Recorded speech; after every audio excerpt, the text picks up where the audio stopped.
নমস্কার, শুরু করছি আজকের সংবাদ।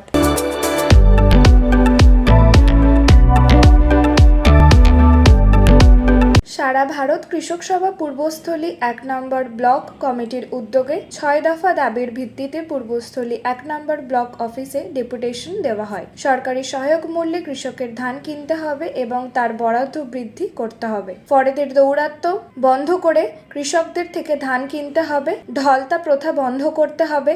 ১০০ দিনের কাজ চালু করতে হবে। টোটো রেজিস্ট্রেশনের নামে টোটো চালকের উপর যে বোঝা চাপিয়ে দেওয়া হয়েছে তা কমাতে হবে। এই সমস্ত দাবি সহ মোট ৬ দফা দাবিতে কৃষক সভার পক্ষ থেকে ডেপুটেশন দেওয়া হয়। তার আগে ব্লক অফিসের সামনে একটি বিক্ষোভ সভার আয়োজন করা হয়। এদিন বিডিওর হাতে ডেপুটেশন তুলে দেওয়া হয়। বিডিও তাদের দাবিগুলো বিবেচনার আশ্বাস দেন এবং ধানের বরাদ্দ বাড়াতে হবে।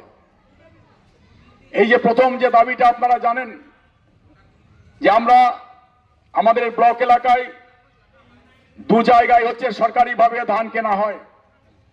এক জায়গা হচ্ছে নাদুনঘাটে এবং এক জায়গা হচ্ছে সমুদ্রগড় হচ্ছে কৃষি মান্ডিতে। এবং পূর্বস্থলীর ১ নম্বর ব্লকের ৭টি অঞ্চল থেকে বিভিন্ন চাষিরা তারা ধান নিয়ে এসে হচ্ছে এইখানে জড়ো করেন এবং সেই ধান হচ্ছে মাপা হয়। পূর্ব নির্ধারিত ডেট অনুযায়ী তারা আসেন। আমি ব্যক্তিগতভাবে নিজে একজন চাষি। আমার যদি এই পরিস্থিতি হয়, কৃষক সংগঠনের দায়িত্বপ্রাপ্ত ব্যক্তি, আমার কাছে ৬.৫ কুইন্টালের ৬.৫ কেজি করে ধান হচ্ছে বাড়তি নেওয়া হয়েছে। ৩ দিন ধরে শুকাতে হয়েছে ধান ওখানে ফেলে। তাহলে সাধারণ চাষিদের পরিস্থিতি কি হবে?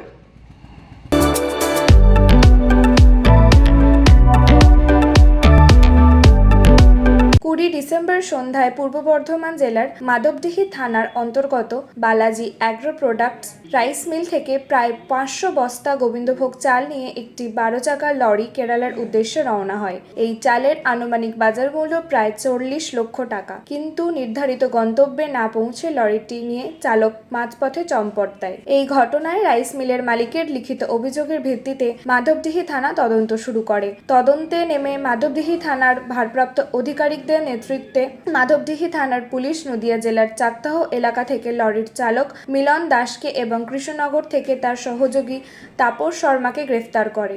ধৃতদের জিজ্ঞাসাবাদের পর হুগলির বলাগড় এলাকা থেকে লরি সহ চুরি হয়ে যাওয়া প্রায় ৪০০ বস্তা গোবিন্দভোগ চাল উদ্ধার হয়। চুরি যাওয়া বাকি চাল উদ্ধারের পাশাপাশি ঘটনার সঙ্গে যুক্ত আরও সহযোগী অভিযুক্তদের খোঁজে তদন্ত চলছে বলে পুলিশ সূত্র জানা গেছে। ধৃত ২ অভিযুক্তকে পূর্ব বর্ধমানের সিজেএম আদালতে পেশ করা হয়েছে।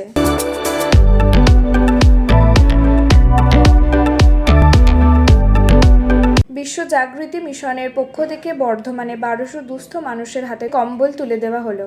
এই প্রসঙ্গে বিশ্ব জাগৃতি মিশনের সভাপতি রাজেশ সাউ জানান, তারা প্রতি বছরই এই কম্বল বিতরণের কর্মসূচির আয়োজন করেন। এর পাশাপাশি সামাজিক কাজের অঙ্গ হিসেবে বস্ত্র বিতরণ, রক্তদান, স্বাস্থ্য পরীক্ষা শিবির ইত্যাদির আয়োজন করা হয়ে থাকে। এর ফলে বহু মানুষ উপকৃত হন। রাজেশ সাউ বলেন, আমাদের মূল লক্ষ্য মানুষের পাশে থেকে তাদের সহযোগিতা করা। আমরা প্রতি বছর বিভিন্ন কর্মসূচি গ্রহণ করে থাকি। যাদের হয়ে গেছে তারা চলে যান। আপনাদের বারবার আমরা অ্যানাউন্স করছি যে 2টো করে কুপন আপনারা দেবেন না। 2টো কুপন দিলেও কিন্তু একটাই কম্বল পাবেন। বিশ্ব জাগৃতি মিশন সৎসঙ্গ সমিতি পক্ষ থেকে প্রতি বছর নয়, এই বছরও আমরা কম্বল বিতরণের অনুষ্ঠান দেখেছি। আমরা আজকে প্রায় ১২০০ জনের জন্য এখানে আমরা কম্বল তুলে দিচ্ছি হাতে। এবং এইখানে দেখতে পাচ্ছেন অনেক মা বোনেরা এসছেন, অনেকে যারা সত্যি প্রয়োজন আছে তাদেরকে আমরা আজকে কম্বল দিচ্ছি। এখানে আমরা এটা সারা বছর আমরা কিছু না কিছু করতে থাকি। আর কম্বল বিতরণ অনুষ্ঠান আমরা ২০-২২ বছর ধরে করছি। নমস্কার, আশা করি আমাকে চিনতেই পারছেন, সুকান্ত প্রামাণিক।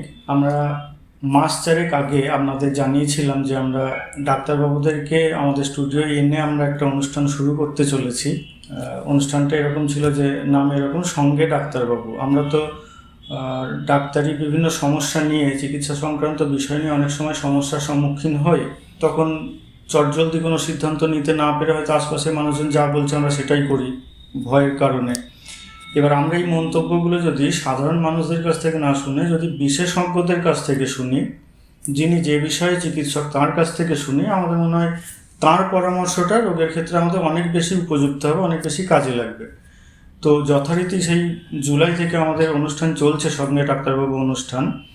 আপনারা যদি এই অনুষ্ঠানগুলো দেখেন আমাদের খুব ভালো লাগবে, আপনাদের জন্যই করা। প্রত্যেক মঙ্গলবার আমাদের স্টেট কার্ড নিউজ থেকে অনুষ্ঠান সম্প্রচারিত হয়।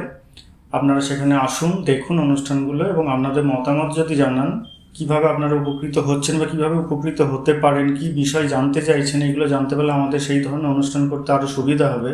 তবে আমরা আগেও কিছু অনুষ্ঠানে বলেছি যে আমরা লাইক, শেয়ার, কমেন্টের জন্য অনুরোধ করি না, করবও না। সেটা যদি আপনাদের ভালো লেগে থাকে, আমরা এটুকু জানি বা বুঝি, আপনারা সেটা নিজে থেকেই করবেন। কাজে ওটা আমরা আলাদা করে অন্য বিভিন্ন জনের মতো বা বিভিন্ন চ্যানেলের মতো আলাদা করে কোনো দাবি বা আবদার রাখছি না। শুধু এটুকু অনুরোধ, আমাদের এই অনুষ্ঠানটা আপনারা দেখুন। আপনারা যদি উপকৃত হন এর থেকে, আমরা জানবো আমাদের এই পরিশ্রম সার্থক।